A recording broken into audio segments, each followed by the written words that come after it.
Welcome dear students. तो हमने last lecture में हमने पढ़ लिया था चतुर्ध्रुव आघूर्ण के बारे में। किसके बारे में? चतुर्ध्रुव आघूर्ण के बारे में पढ़ा था, नाभिक के बारे में।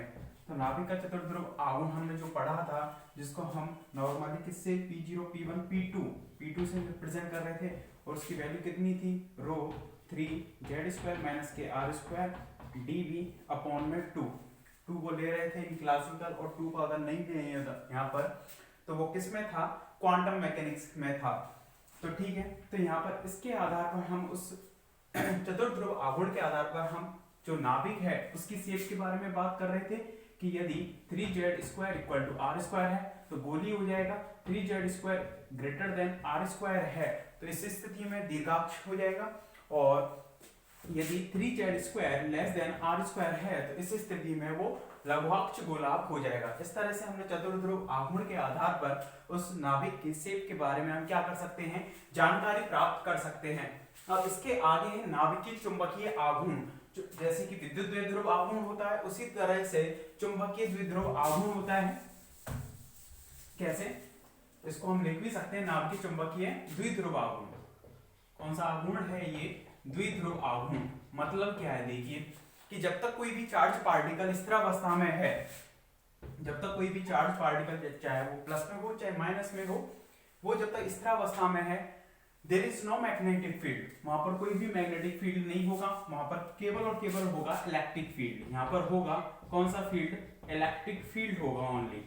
ठीक है, लेकिन जैसे ही ये चार्ज पार्टिकल मूव करेगा v वेलोसिटी से, या त्वरित वेग भी हो सकता है, कांस्टेंट वेग भी हो सकता है, तो देयर इज मैग्नेटिक फील्ड। यहां पर क्या होगा? चुंबकीय क्षेत्र होगा।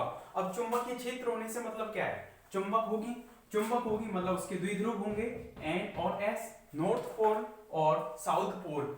इस तरह से उसके द्विध्रुव होंगे, तो उसी को हम आघूर्ण को बोलेंगे। जैसे कि विद्युत द्विध्रुव आघूर्ण में क्या होता था कि दो आवेश होते थे, तो इसलिए ये बन जाता था विद्युत द्विध्रुव आघूर्ण। अगर चुंबक के पोल है तो उसको हम बोल देंगे चुंबकीय द्विध्रुव आघूर्ण। चुंबकीय द्विध्रुव बन गया, और उससे रिलेटेड क्या होगा यहाँ पर? चुंबकीय द्विध्रुव आघूर्ण। तो देखिए नाभिक के चारों ओर जो इलेक्ट्रॉन है, नाभिक के चारों ओर जो इलेक्ट्रॉन्स हैं वो भी तो क्या करते हैं? मोशंस करते हैं, यानी कि v वेलोसिटी से मूव करते हैं। तो ठीक है, तो वहां पर क्या होगा? मैग्नेटिक फील्ड होगा। मैग्नेटिक फील्ड होने से मतलब क्या है कि वहां पर मैग्नेटिक डाइपोल होगा, चुंबकीय द्विध्रुव होगा, तो चुंबकीय द्विध्रुव आघूर्ण भी होगा। अब उस चुंबकीय द्विध्रुव आघूर्ण की वैल्यू कितनी होगी, जिसको हम रिप्रेजेंट करते हैं म्यू से। जैसे कि वहां पर हम p से रिप्रेजेंट करते थे, वो कितना होता था? q × d। दो आवेशों में से एक आवेश ले लेंगे इंटू d, उनके बीच की डिस्टेंस, वो क्या कहलाती थी? विद्युत द्विध्रुव आघूर्ण कहलाती थी। इसी तरह से चुंबकीय द्विध्रुव आघूर्ण है, उसका मान जो होगा चुंबकीय द्विध्रुव आघूर्ण जो होगा, उसकी जो वैल्यू होगी म्यू इक्वल टू कितनी होगी? Current into area, I into A. कैसे?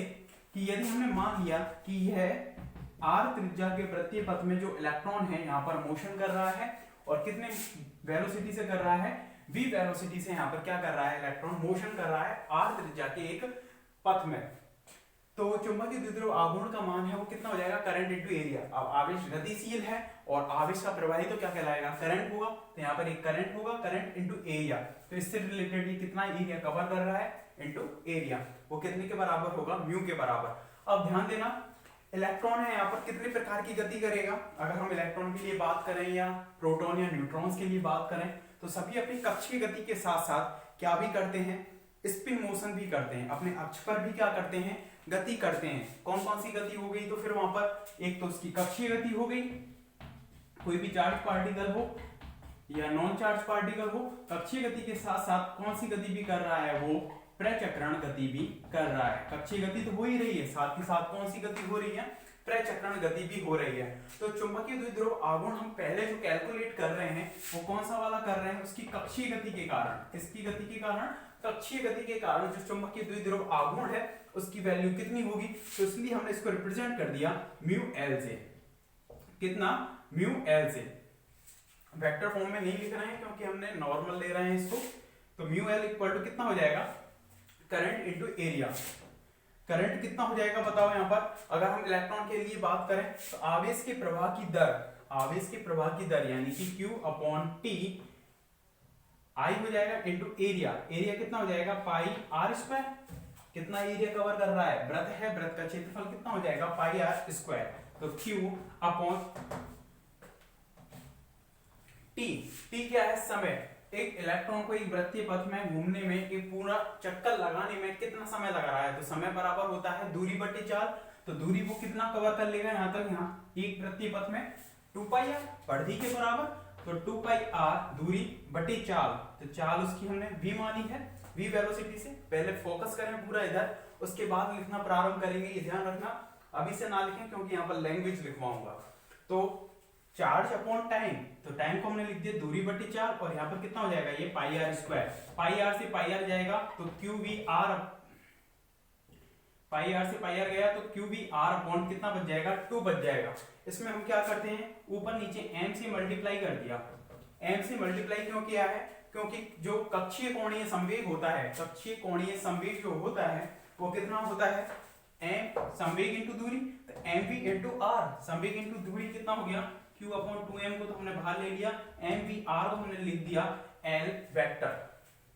कितना लिख दिया L वेक्टर, और यहाँ पर कितना आ जाएगा ये म्यू L वेक्टर। अगर हम वेक्टर फॉर्म में लिखें तो एम वी आर की जगह पर हमने L वेक्टर लिख दिया, जहां L वेक्टर कितना है कक्षीय कोणीय संवेग, कक्षीय कोणीय संवेग। किसके आधार पर एम वी आर लिखा है हमने, क्लासिकल फिजिक्स के अकॉर्डिंग।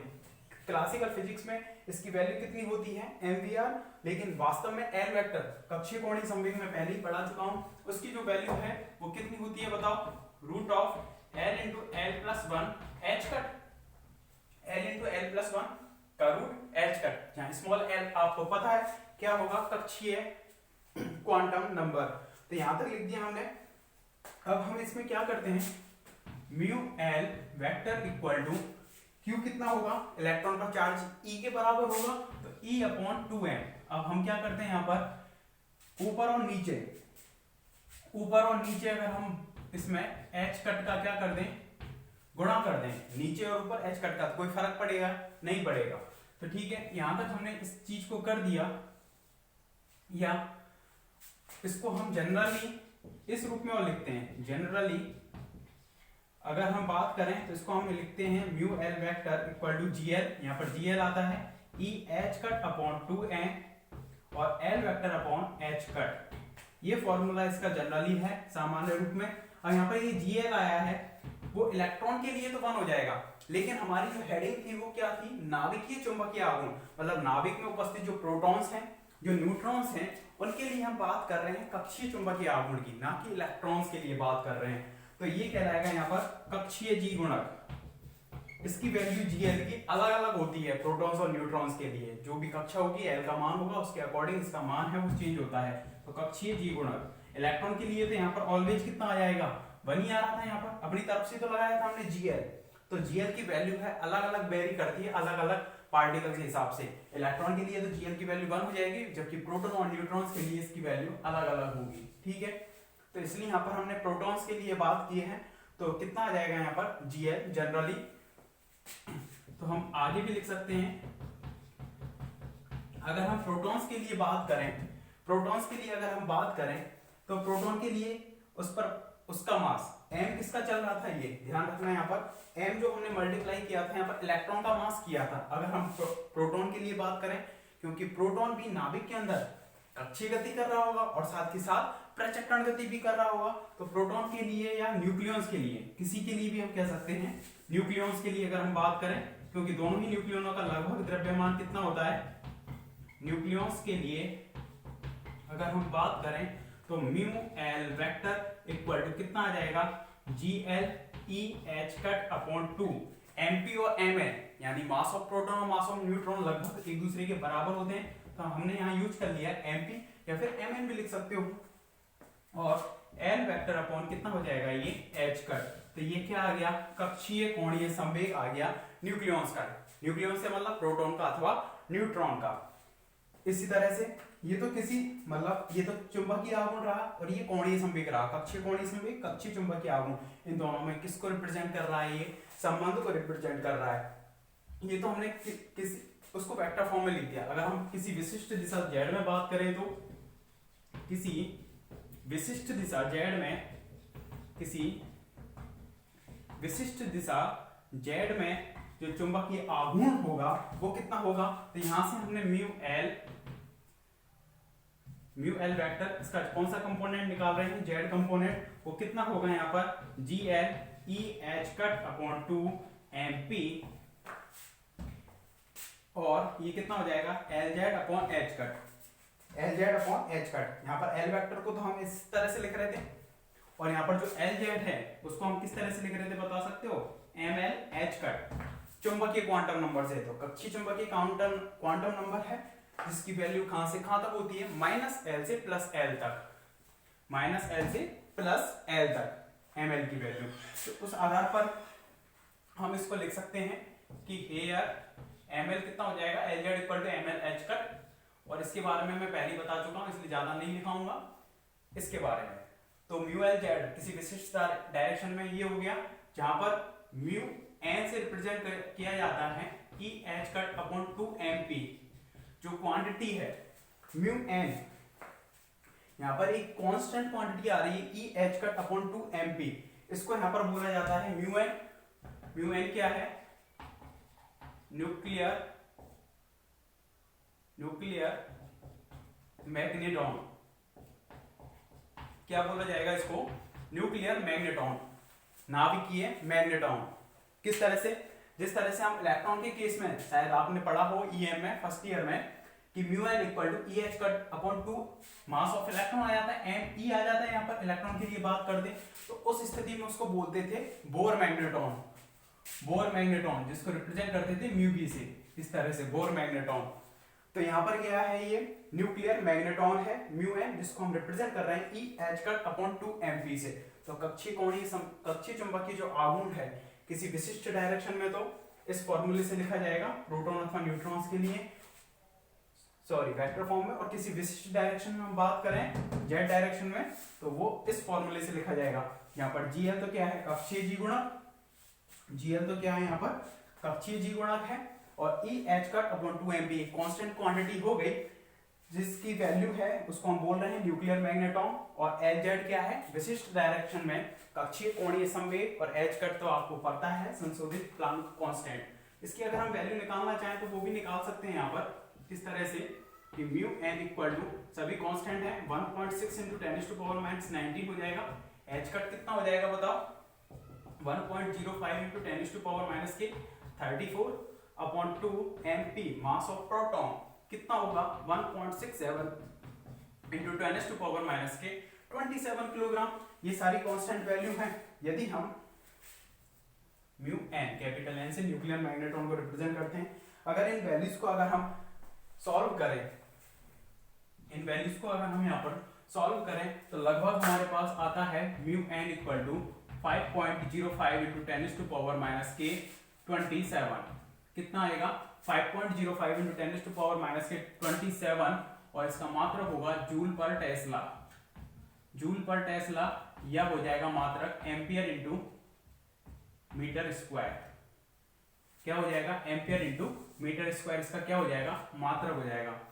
ये बताना आप कि मात्रक हमने किस हिसाब से लिखे हैं, जूल पर टेस्ला या एम्पियर इंटू मीटर स्क्वायर, वो किस आधार पर लिखा है देखिए, यहीं से चल रहे थे हम, म्यू एल इक्वल टू यहाँ पर चल रहे थे, तो हम किसकी वैल्यू निकालना चाह रहे हैं म्यू एन की, यहाँ पर डालेंगे आप इसको, और एम एल एच कट डालेंगे यहाँ पर, तो एम एल एच कट अगर हम डालें यहाँ पर, एच कट से एच कट कैंसिल आउट हो जाएगा, तो यहाँ पर कितना जाएगा म्यू एल जेड जो आएगा हमारे पास GL, ये म्यू एन बोल दिया यहाँ पर, ठीक है, mu L Z equal to GL mu N, और इसको बोल दिया एम एल एच कट अगर यहाँ पर डालें तो ये कितना हो जाएगा ML, ये क्वांटिटी एक संख्या है, ये भी एक संख्या है, तो म्यू एन का जो मात्रक होगा वो किसके बराबर होगा, जो चुंबकीय आघूर्ण का मात्रक होगा, ये ध्यान रखना, म्यू एन का वही मात्रक होगा जो म्यू एल का मात्रक होगा।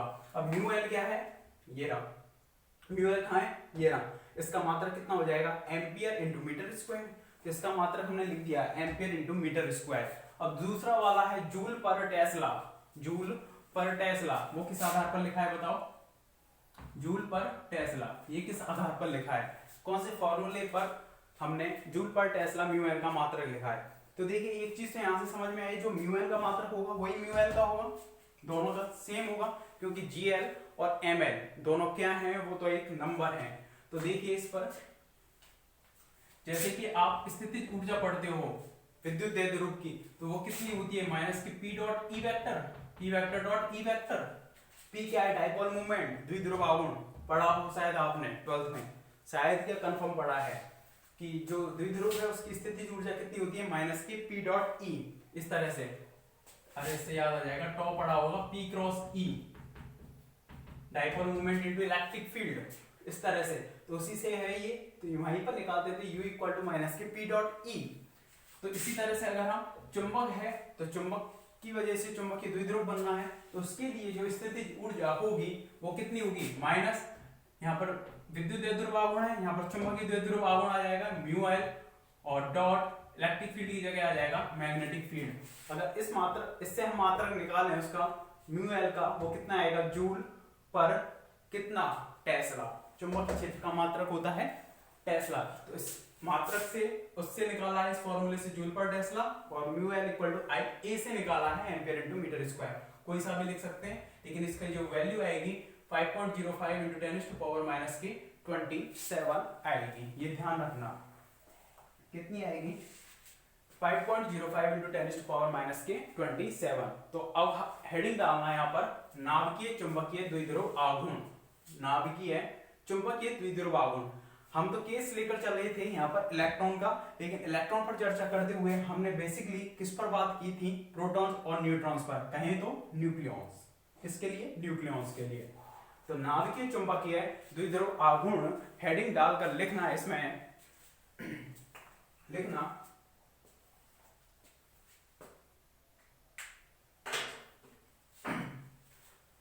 जब कोई आवेशित कण,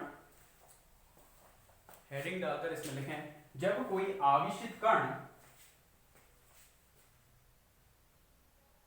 जब कोई आवेशित कण गति करता है तो, जब कोई आवेशित कण गति करता है तो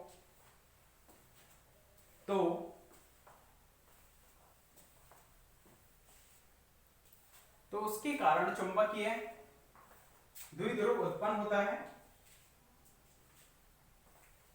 तो उसके कारण चुंबकीय द्विध्रुव बनता है, चुंबकीय द्विध्रुव बनता है।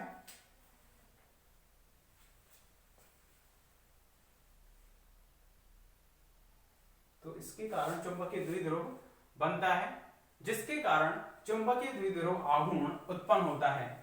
चुंबकीय द्विध्रुव बनता है जिसके कारण चुंबकीय द्विध्रुव आघूर्ण उत्पन्न होता है। ठीक है, यहां तक लैंग्वेज लिख दी। नेक्स्ट लाइन में क्या करना है आपको? इस चित्र को बनाएं जिसमें न्यूक्लियस है और इलेक्ट्रॉन वृत्तीय पथ में गति कर रहा है आर त्रिज्या के पथ में। इस वाले चित्र को बनाएं।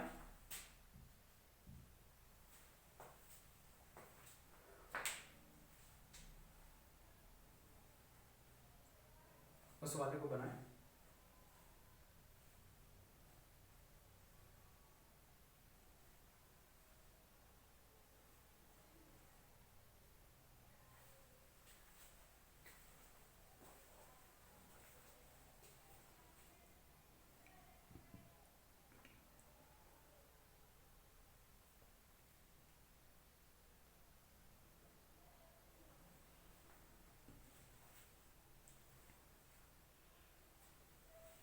और लिखें इसमें, माना इलेक्ट्रॉन स्मॉल आर त्रिज्या के एक वृत्तीय पथ में गति कर रहा है। माना इलेक्ट्रॉन एक स्मॉल आर त्रिज्या के वृत्तीय पथ में गति कर रहा है, स्मॉल आर त्रिज्या के एक वृत्तीय पथ में गति कर रहा है। माना इलेक्ट्रॉन एक आर त्रिज्या के वृत्तीय पथ में गति कर रहा है, जिसका वेग स्मॉल v है, जिसका वेग स्मॉल v है।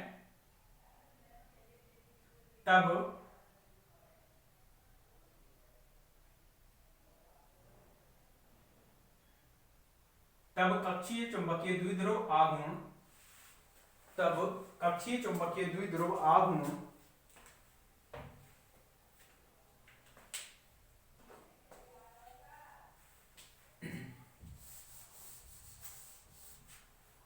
तब कक्षीय चुंबकीय द्विध्रुव आघूर्ण म्यू एल इक्वल टू आई ए, चित्र तो बना ही दिया था आपने, तो म्यू एल इक्वल टू आई ए, और यहां तक पूरा कंप्लीट कर दें इसको।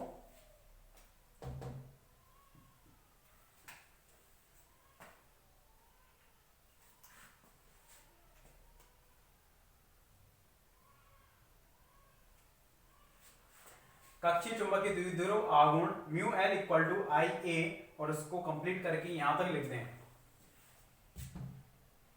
इक्वेशन नंबर 1 इसको डाल देना, इक्वेशन नंबर 2 और इक्वेशन नंबर ये वाली हो जाएगी 3rd। देखो चलना किधर से है, ये पूरा कंप्लीट करो यहां पर, पहले यहां तक आ जाओ, फिर इसको सेम यहां तक उतारो।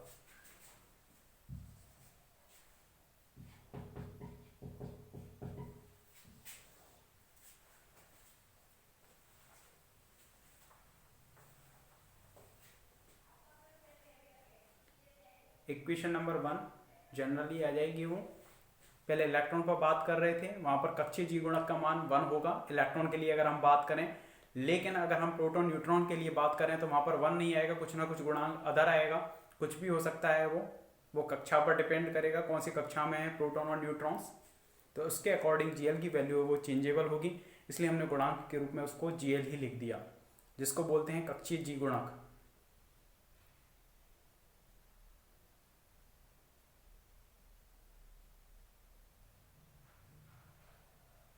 तो नाभिकीय चुंबकीय आघूर्ण में हमने कक्षीय चुंबकीय द्विध्रुव आघूर्ण को देखा है पहले, ठीक है।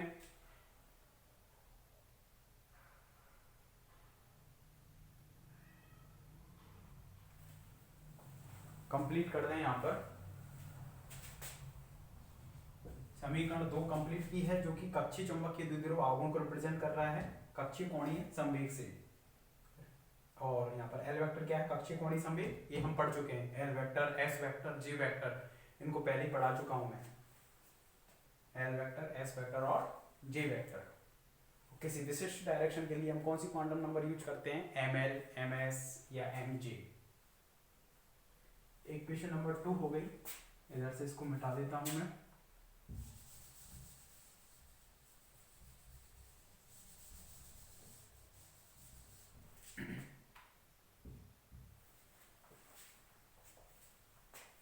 इधर का लिख दिया होगा,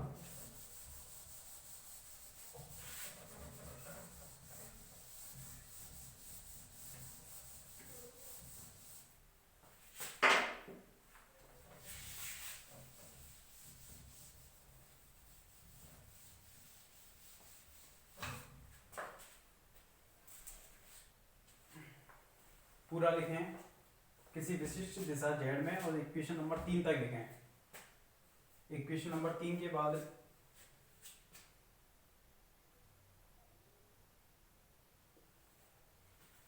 इक्वेशन नंबर 3 के बाद जो एल जेड आया है हमारे पास, एम एल एच कट, इसको पुट कर देना इस वाले समीकरण 3 के बाद, यहां पर लिखना म्यू एल जेड कितना हो जाएगा, जी एल, यहाँ पर E H cut upon 2 M P, और एल जेड की value M H H, M L H cut हम पुट करेंगे तो एम एल हो जाएगी इस तरह से, ठीक है।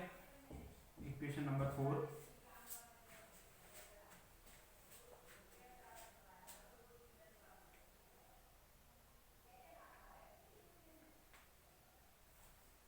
न्यूक्लियर मैग्नेट्रॉन लिख देना, या फिर हिंदी में लिख देना नाभिकीय मैग्नेट्रॉन। क्या लिखना है, नाभिकीय मैग्नेट्रॉन।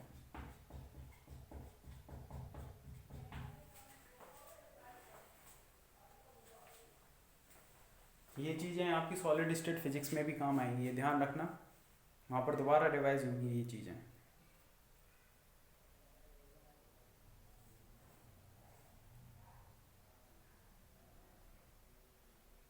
तो यहाँ पर हमने कक्षीय चुंबकीय आघूर्ण के बारे में बात कर लिया था। यहाँ पर E catch E H cut upon 2 constant quantity आ रही थी जिसको हम बोल रहे थे नाभिकीय मैग्नेटॉन। जो म्यू एन आ रहा था यहाँ पर क्या आ रहा था, ये नाभिकीय मैग्नेटॉन, नाभिकीय मैग्नेटॉन आ रहा था 5.05 × 10⁻⁻27 जूल पर टेस्ला या ampere into metre square. Short जो आपके क्वेश्चन आते हैं यूनिट फर्स्ट के अंतर्गत वो आपसे पूछे जा सकते हैं यहाँ पर इस तरह से कि नाभिकीय मैग्नेटॉन को समझाइए। तो देखिए अब हमारे पास मेन जो इक्वेशन है उस पर स्टार लगा देना, एक तो स्टार इस पर लगा देना, ये इक्वेशन मेन है जो कि हमें कक्षीय चुंबकीय आघूर्ण के बारे में बता रही है। और एक इक्वेशन जो मेन है हमारी वो कौन सी है यहाँ पर, ये वाली। यहाँ पर आप एल वेक्टर और एल जेड की वैल्यू अगर जानते हैं तो एल वेक्टर की तो वैल्यू ये होती है और एल जेड की वैल्यू ये होती है चुंबकीय क्वांटम नंबर के अकॉर्डिंग। तो दो इक्वेशन मेन है यहाँ पर, एक तो ये वाली और एक ये वाली। तो लिखना इसके आगे पूरा कंप्लीट करने के बाद इक्वेशन 4 लिख दी, इसके बाद यहाँ इसको नाभिकीय मैग्नेटॉन में डाल देना और इसको डाल देना इक्वेशन नंबर 5। इक्वेशन नंबर 5 तक कंप्लीट करो, इसको कंप्लीट करो पूरा।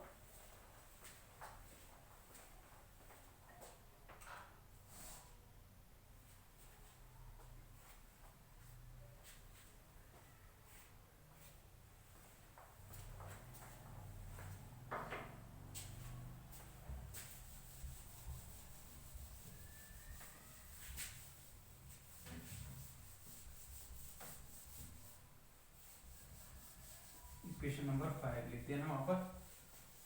और इसके बाद इक्वेशन नंबर 5 के बाद लेंगे, लिखें चूंकि न्यूक्लियॉन्स इसके बाद लिखना चूंकि न्यूक्लियॉन्स कक्षीय गति करने के साथ साथ प्रचक्रण गति भी करते हैं।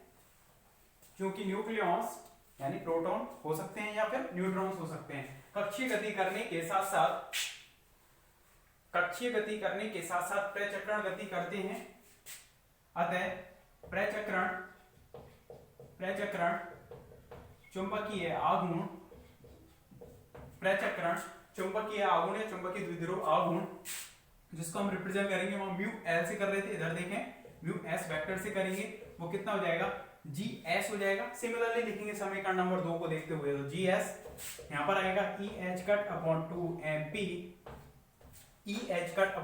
एम पी और यहां पर कितना था L vector upon H cut, तो एल वेक्टर की जगह यहां पर हो जाएगा S vector upon H cut, इस तरह से जिसको हम लिख सकते हैं म्यू एस वेक्टर। अब हम इसके बारे में पढ़ चुके हैं, तो जी एस इसको लिख दिया म्यू एन और इसको लिख दिया S vector upon H cut, इस तरह से।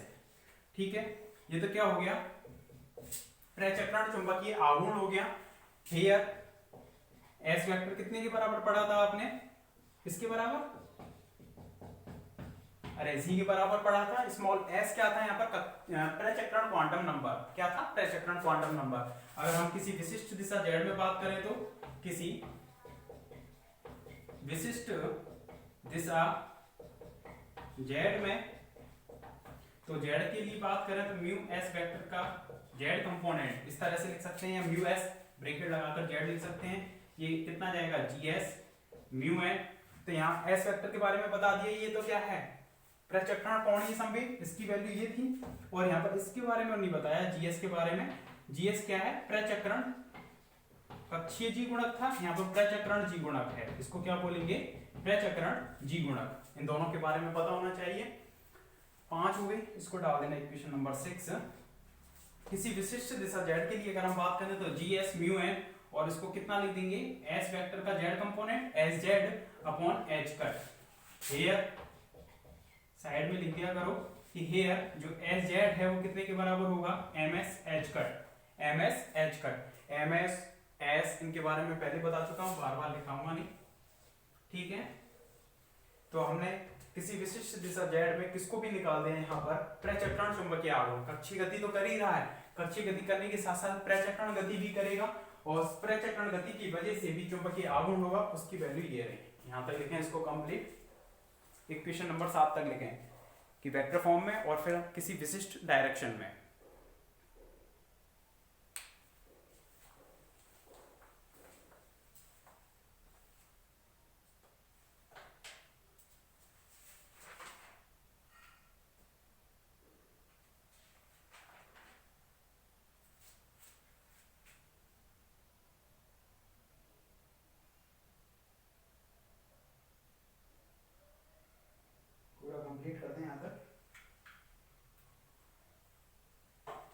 वेक्टर फॉर्म में एस वेक्टर आएगा और एस जेड आएगा, दोनों की वैल्यू दो क्वांटम नंबर से रिलेटेड होती है, यहाँ पर प्रचक्रण क्वांटम नंबर से और यहाँ पर चुंबकीय क्वांटम नंबर से, जिसको बोलेंगे प्रचक्रण चुंबकीय क्वांटम नंबर। ठीक है, इस तरह से बोलेंगे उसको।